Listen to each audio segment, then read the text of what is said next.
Alrighty. I guess. Well, it's not so much of I guess. I had brought my two kids to my mom's house, and they're on spring break. Put some glass in this hole. She's gonna, well, she went down to Glasgow, which is about an hour and a half south of us, and she picked up my niece, and in the process, of course, I told them I'd bring the boys over, so them having to come out and get them, and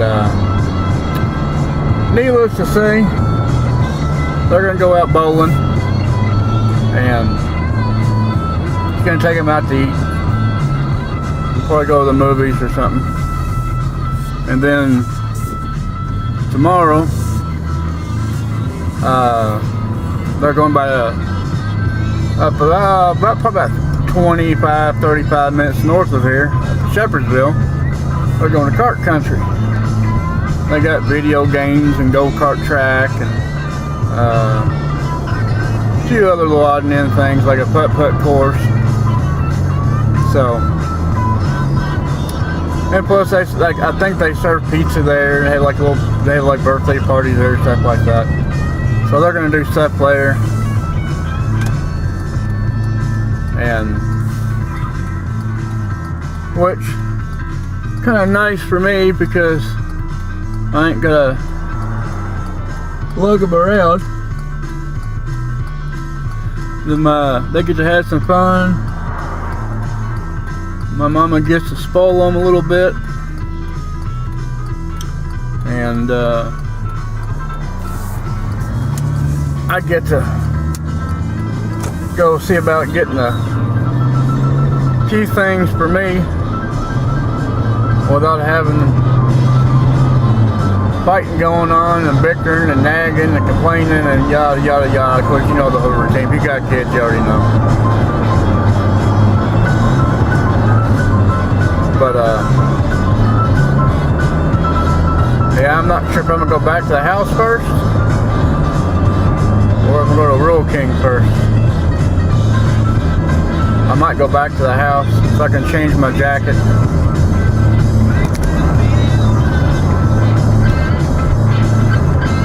I know this evening I'm gonna start doing some seed trays, because a lot of the stuff I have that has for like germination part, if I started about now, they'll be ready, say, about the first week, the second week of May, which would be good for me. So, and since we had a hard frost last night, the only thing we really got left really is maybe about one more hard frost and a few other mild ones. But I'm still not going to put nothing out until at least, like I said, the first to second week of May. But I want to have the plants ready to put out and not have to worry about too much. Skinner on 107.7 The Eagle, Louisville's classic hits. Are you watching people a little closely today, knowing that today is April Fool's Day? Last year, I had the ultimate prank pulled on me. I didn't think it was quite funny, but last year, my co-host and my old boss got together, deactivated my key card so I couldn't get into work. And you know what my thought was then? Oh boy, there goes my job. Well, I hope something like that doesn't get pulled on you today. Well, it's Monday all over again, but that's okay. We're on the downhill side of it. But your ride home, not so okay. We've got a few problems. There's a collision on Market Street and Shelby Street downtown. A wreck on Bardstown Road at Fairland Avenue. There's a crash on the ramp from the Waterson eastbound to Breckenridge Lane. An accident on 71 southbound at Crestwood. That's got you backed up. You have about a 10-minute delay getting around that one. And watch for a stalled car on the ramp from 65 northbound to Fern Valley Road. am so glad I don't work in Louisville no more. And I'm so glad I don't drive a tractor trailer through all that congestion area no more. Now, I do miss driving a tractor trailer because, well, the pay was good. But when the guy was talking about all that congestion and stuff, man, it's a cluster like you wouldn't believe through there. Especially this time of day, because most places, like schools are getting, well, they're on spring break up there. But a lot of places are getting out of work and people in a rush to get home, and it's just crazy. It's horrible. That's why I like living where I live at, because the only time we got congestion on our road is if there's an accident on I-65, they divert the traffic from I-65 to go this way. And of course, the road I'm on now, it's a 2-lane blacktop. It's not made for commercial traffic, so.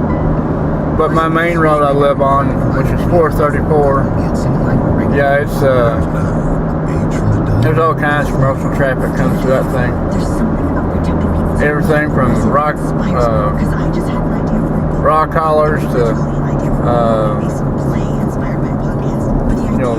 tractor trailers, tankers, you name it, it comes through here. There's one right now, speaking of rock hollers.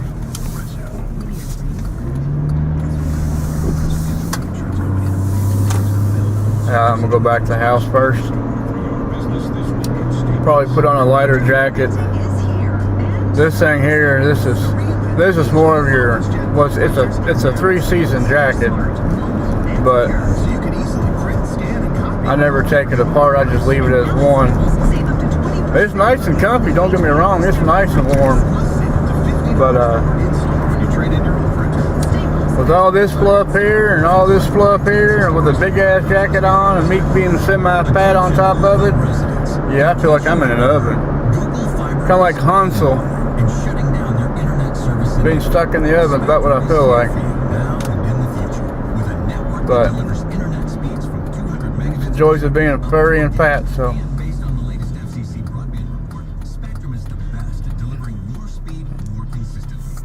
This is gonna be interesting. No, now, don't take a rocket chance to figure out. You gotta get your ass moving.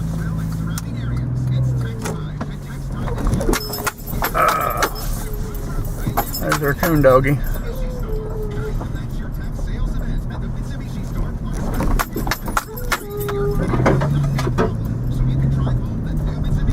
I'm gonna probably stop this video. It'll be a short one if I do, but it's okay, because like I said, I gotta change my jacket. The goats are running. Somebody must be over by there. Poor little fat kid across the way want to come and play with John. Of course, John ain't gonna be here. John's be gone. That's my youngest, John. He carries the curse of the family, because I'm John William. My great grandfather was John William. My dad was John Joseph. His dad was John Francis. And then his dad was John Peter, John Paul, John David. Now, you kind of see where this is kind of going to. Of course, my dad's side of the family, they were all Roman Catholic. And it kind of shows. Now, John William on my grandmother's side, that was kind of there was a lot of people in her family named John William. And the reason why is because it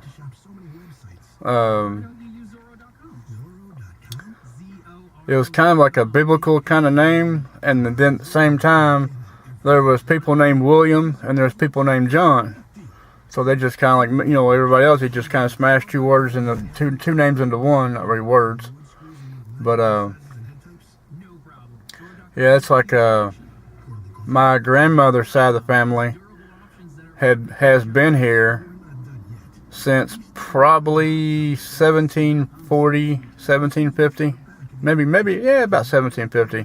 Because between 1750 and 1760, well, no, it's earlier than that, because it'll be between 1750 and 1760. 1740 and 1750, they settled Hardinsburg, and there was 12 families, and out of the 12 families, 9 of them were direct descendants.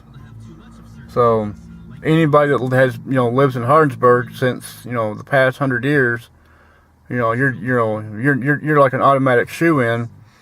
And then if your family's been there for at least 200 years, we're kin of some kind across the lines or the ways or zigzagged or telephone poled, how you want to call it. Because I can remember right before my grandmother died, probably about a year or two, maybe 3, she told me one day at the kitchen table, she said, she goes, "You know what's sad?" And I said, "No, what's that?" And she said, "I'm more related to myself than you are to me." And it kind of stumped me. I didn't know why. How in the hell how are you more related to yourself than I am to you? And that's when she told me that her mom and dad were first cousins. Yeah. We got that ding ding ding ding ding in our family tree. So, and she used to joke all the time that her family tree were like telephone poles. So, but you gotta think, that was kind of common, in that time period, because my great grandmother was born in 1894, 1895, and she died in 1992. And then my great grandfather was born in 1890, I believe. It was somewhere between 1890 and 1895. I can't remember exactly. I want to say 1890 was when he was born. But he died 1972, I believe, is when he died. So, but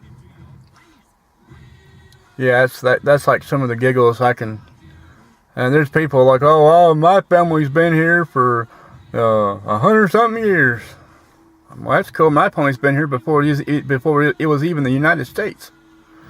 And then my grandfather's family, which is on my mom's side, his family tree runs back to 1640. That basically that was here during the colonial. They were here during the colonial times of 1640. So yeah, I mean, either side of my mom's side of the family, we've been here way before there was a United States of America. And when my grandfather used to say all the time, he goes, "We were just grandfathered in amongst all the problems." So, and of course, my grandfather's last name was Pickett, Pickett, and his forebears originated around Culpeper County, Virginia, and I don't know how many back greats it is, but I have a photo of it. I need to get a better picture of it, because I have a family book. It's about that thick, and it's called "The Family of the Pickett Cousins." It goes from 1640 to like 1991, and or 1990, somewhere around there, and it covers everything: birth certificates, when they died, auction off things, how much things cost. Hell, a horse back a long time ago was like $20. Of course, $20, say 300 years ago, that's like, spending like $1,000 now for $20 or $25. So, needless to say, I know most of my family history, and that's what people are like, well, why don't you go to Ancestry DNA? I'm like, I don't need to go to Ancestry DNA. I already know where my roots come from.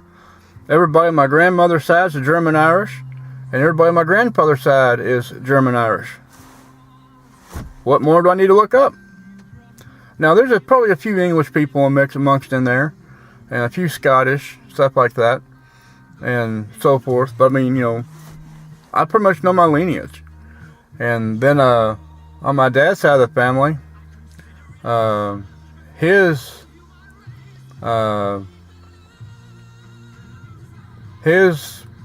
grandparents on his mother's side are French and Sicilian, and then his dad on his dad's side they're all Scottish. So there you go. That's my lineage. And I'm gonna poke some fun here in a second. And I'm not gonna do it in bad taste. I'm gonna do it in good taste. It is April Fool's, by the way, but I'm not cracking no April Fool's joke. I get aggravated a lot when certain people call themselves Afro-Americans or African-American. And if you call them anything other than that, they get all mad and butthurt and want to throw racism up, and so you're being a racist and everything else. I had a telemarketer call one day, wanting to do a survey, and they said, how do you classify yourself? You know, like white, Hispanic, this or that. And I told the lady, I said, you got a piece of paper? She said, yeah. I said, your ink pen got a lot of ink in it? She said, yeah. I said, well, good. I'm going to tell you what I am. I said, I'm a German, Irish, Sicilian, French, Scottish, American. And she's like, no, you're white. I said, no, I'm not. And I repeated it again. I said, this is what I am. I said, if you want to classify me, this is what you're going to classify me as. Oh, no, you're white. No, I'm not. I'm not white. I said, in the summertime, I'm a dark tan. In the wintertime, I'm tan with white legs and a white chest. I said, how am I white?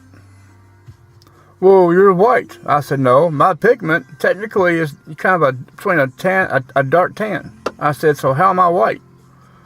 Well, then I don't know what to do. I said, well, put me down as what I told you to do. Well, we can't do that. I said, well, then I guess this phone conversation ends. Click. And, yeah, that's one of the things that, it aggravates the hell out of me. And, of course, when I tell people that, they kind of laugh and snicker and have a, good laugh out of it. But I'm not joking. I'm dead serious. If you want to call me something, I'm not white. That's what you're going to call me as. And of course, then the look on their face is kind of like, well, you're not joking, are you? Why would I be joking? So, needless to say, yeah, that's one of those grand old fun things I get to do. And, of course, I know this doesn't go with anything of the channel. So, but I'm going to stop it here. I'm going to go inside, and I'll see y'all back for part 2 of the fill-in of part 1. So, I'll see y'all soon. Don't do nothing I wouldn't do.